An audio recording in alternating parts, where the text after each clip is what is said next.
బీహార్ ముఖ్యమంత్రి పదవికి నితీష్ కుమార్ రాజీనామా చేశారు. పట్నాలో లోక్ భవన్కు వెళ్లిన నితీష్ కుమార్ బీహార్ గవర్నర్ సయ్యద్ అతా హస్నైన్కు రాజీనామా లేఖను సమర్పించారు.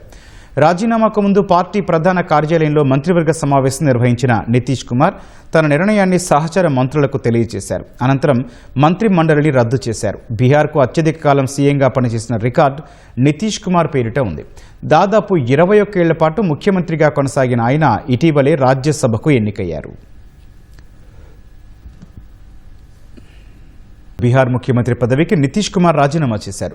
పట్నాలో లోక్ భవన్కు వెళ్లిన నితీష్ కుమార్ బీహార్ గవర్నర్ సయ్యద్ అతా హస్నైన్కు రాజీనామా లేఖను సమర్పించారు. రాజీనామాకు ముందు పార్టీ ప్రధాన కార్యాలయంలో మంత్రివర్గ సమావేశం నిర్వహించిన నితీష్ కుమార్ తన నిర్ణయాన్ని సహచర మంత్రులకు తెలియజేశారు. అనంతరం మంత్రి మండలిని రద్దు చేశారు. బీహార్కు అత్యధిక కాలం సీఎంగా పనిచేసిన రికార్డు నితీష్ కుమార్ పేరిట ఉంది. దాదాపు 21 ఏళ్ల పాటు ముఖ్యమంత్రిగా కొనసాగిన ఆయన ఇటీవలే రాజ్యసభకు ఎన్నికయ్యారు.